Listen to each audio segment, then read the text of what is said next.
So, fellas, if you look at my videos from the past month, I've been crawling further and further right-wing.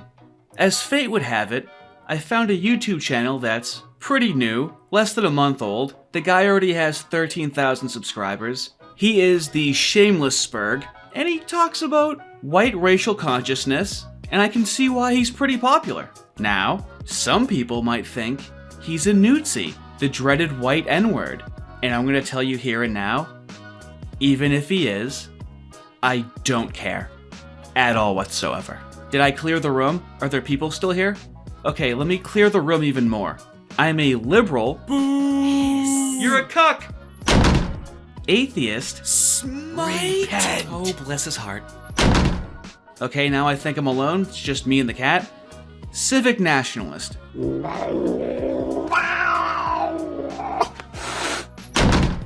Oh, the purebred's mad. I've seen his mom. She's not 100% Maltese. She got some eggplant in her. Anyways, white racial consciousness is a good thing.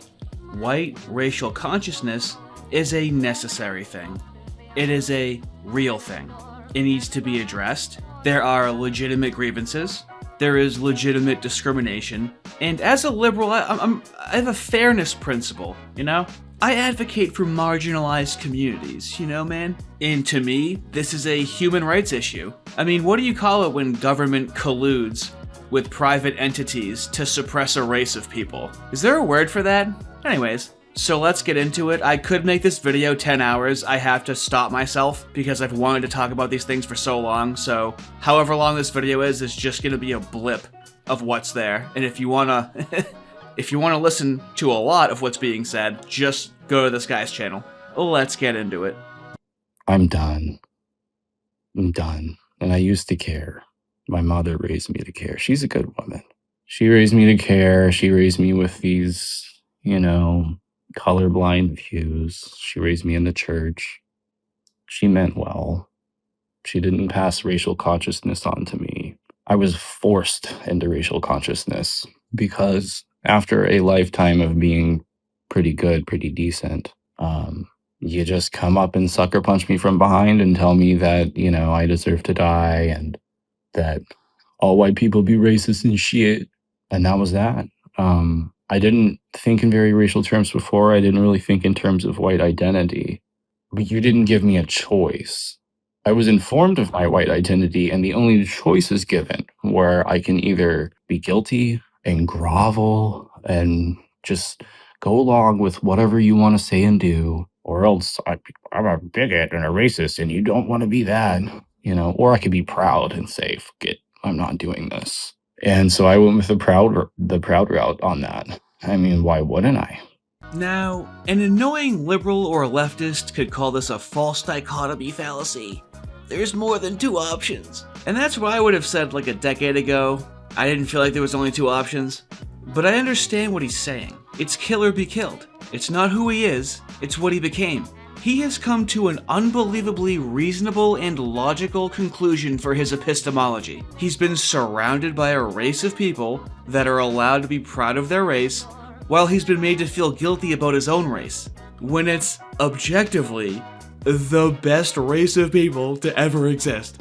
What reasonably leads to his perspective is the fact that he, myself, and white people in the West are marginalized. You want to know how much of a psyop racism is? Take a moment. I'm going to give you 5 seconds to think about what you think the word marginalized means when referring to marginalized people.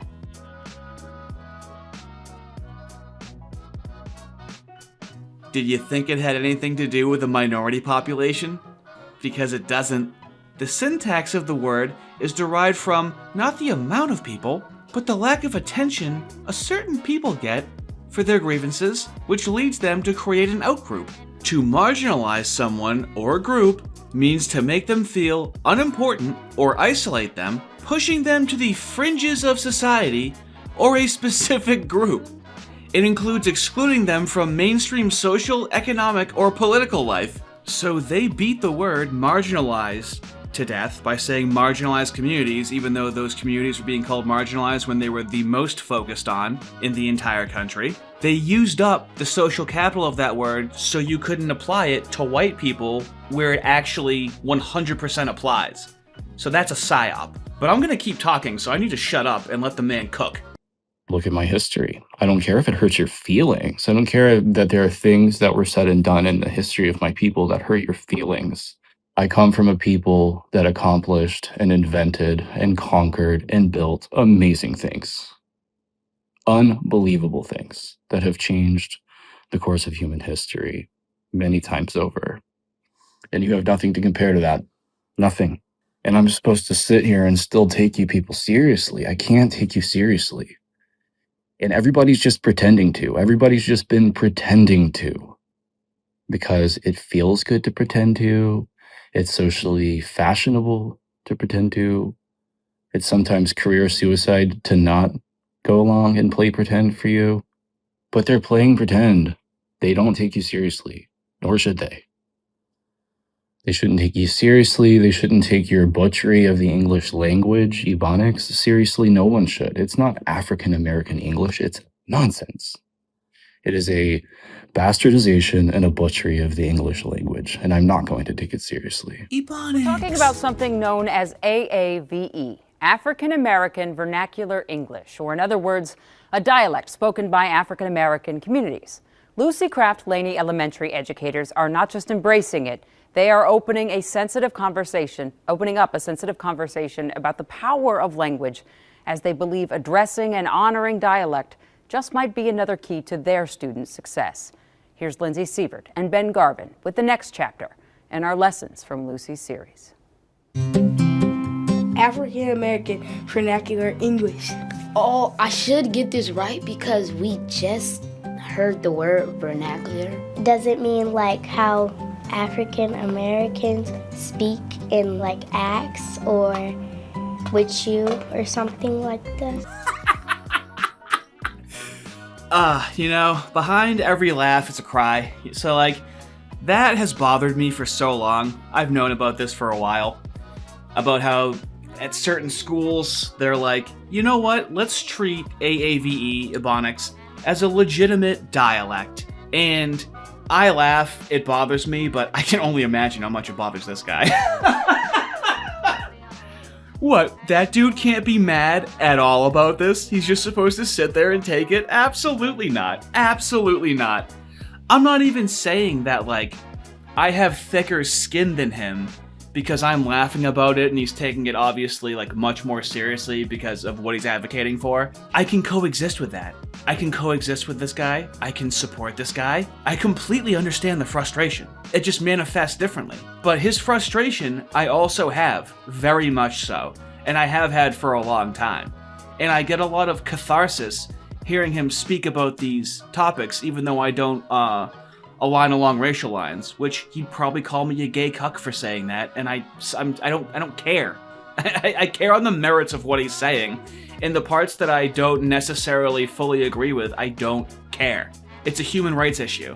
He has the right to advocate for his own people. It's not up to me to decide what his own people are.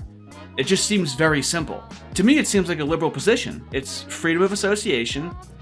Other groups get to advocate for themselves, so he should be able to advocate for himself, and he should be able to self-segregate, especially when the data suggests he would be safer, and he'd have more social cohesion. But let's keep watching this video. The dominant theory is that AAVE is the language that arose out of the vocabularies and syntaxes of those different West African languages and English, owing in large part, many would say, to the fact that people of color have been physically segregated from the rest of society for most of their history, most of their time here in the U.S. He's deeply studied the dialect in children and is troubled by the power leveraged through language. There are a lot of people out there who cloak their racism in linguistic shaming. Munson's research has shown that kids who don't learn to code switch encounter the most difficulty in school, but kids who learn to slide between different dialects and languages are the most successful communicators. I'm thinking of a quote by Maya Angelou toward the end of her book. I know why the caged birds sing. That there was a way of speaking that they used in school, and there was a way of speaking that they used with one another. Angelo writes, at school, in a given situation, we might respond with, that's not unusual. But in the street, meeting the same situation, we easily said, it bees like that sometimes. I mean, who do you really want in the ethno state? That white guy or Jesse Lee Peterson, okay? But I love this idea of code switching. Like, for some reason, you need NGOs and the government to explain to black people, speak like this around certain people and speak like this around certain people. Like, I don't even think my parents taught me that. I think I just figured out that I should speak differently depending on who's there. Because there's civility in society, and there's a time and a place to speak a certain way. I didn't have to be taught that, so this is really serving Homeboy's point. Where it's like, why does this have to be explained to them? And I love the idea that, like, they've been separated from society, so they don't know how to... I thought they were surrounded by white people. So they, on one hand, they're surrounded by white people, so they understand white people. And on the other hand, they're segregated from white people so that they don't know how to speak properly in society. It's a resistance to assimilation, which one could say is genetic. I would say is environmental. There's strong cases for both. I just feel like there's enough observable reality to approach what's being said in a civil way without having to 100% agree with everything that he's saying. There's nothing about what he's saying is extreme, especially considering what the opposite race is allowed to say and how they're supported institutionally. What good is this? How does this serve me? How does this serve my family? How does this serve my community? How does this serve my nation? How does this serve my race? These are the questions that matter to me. Racist, you say. I'm not defending myself about that charge. I don't really care. I don't care at all. This is all perfectly natural and healthy for me to care about my own people and put them above others. Everybody in the world expects us white people to have out-group preference and a sort of in-group suspicion, hostility, antipathy.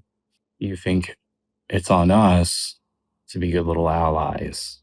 You want to treat us like shit and have us treat you like the best of friends. You want us to be loyal to you while you remind us that that loyalty will not extend to us. I expect nothing less. That's exactly what I expect.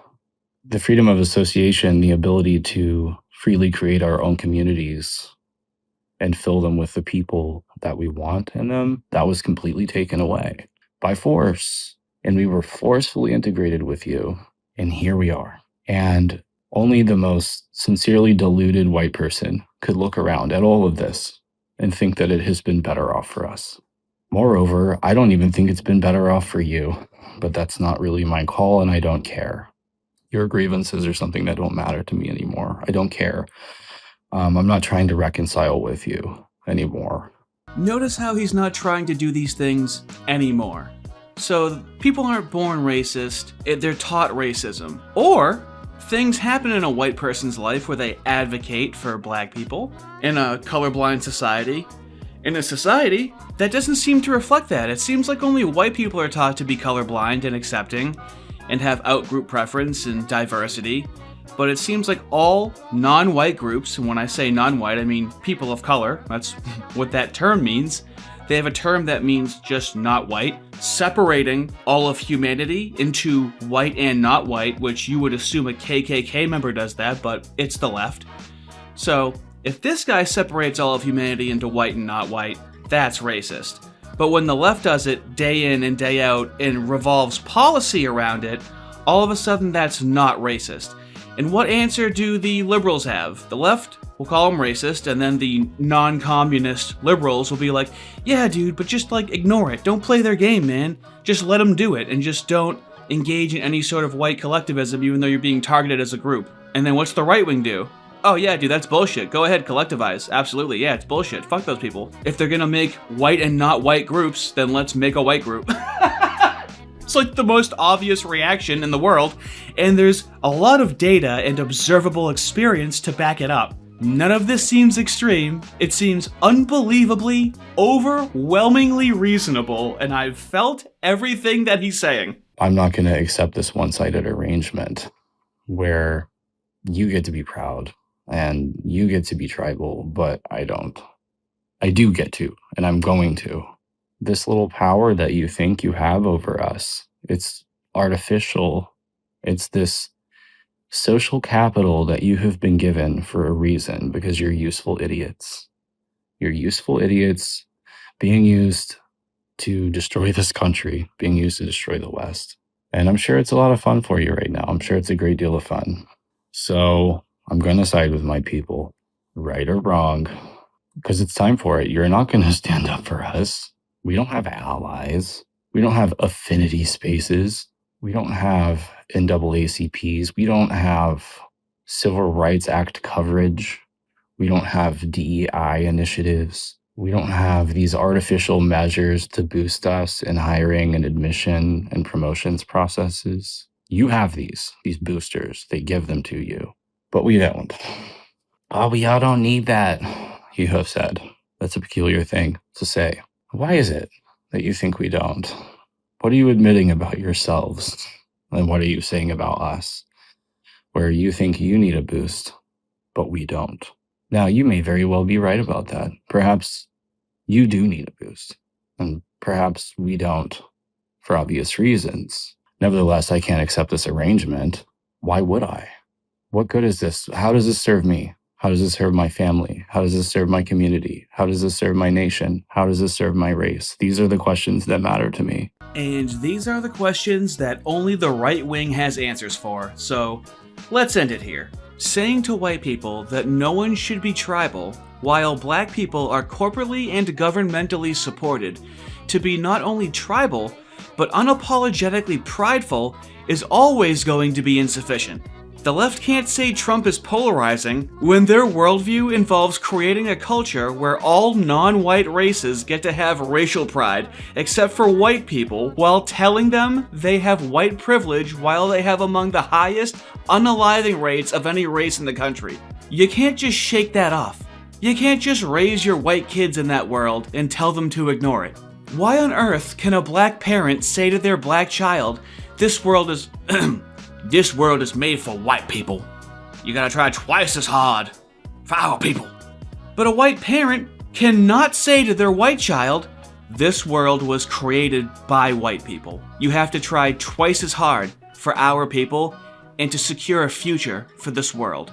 Now, I understand that some of you will say it's the Jews. I'll say it's the commies. There's a lot of overlap, but we don't have to get tied down with that. I say commies, and you say the Jews. Commies the Jews, commies the Jews. Have a white one.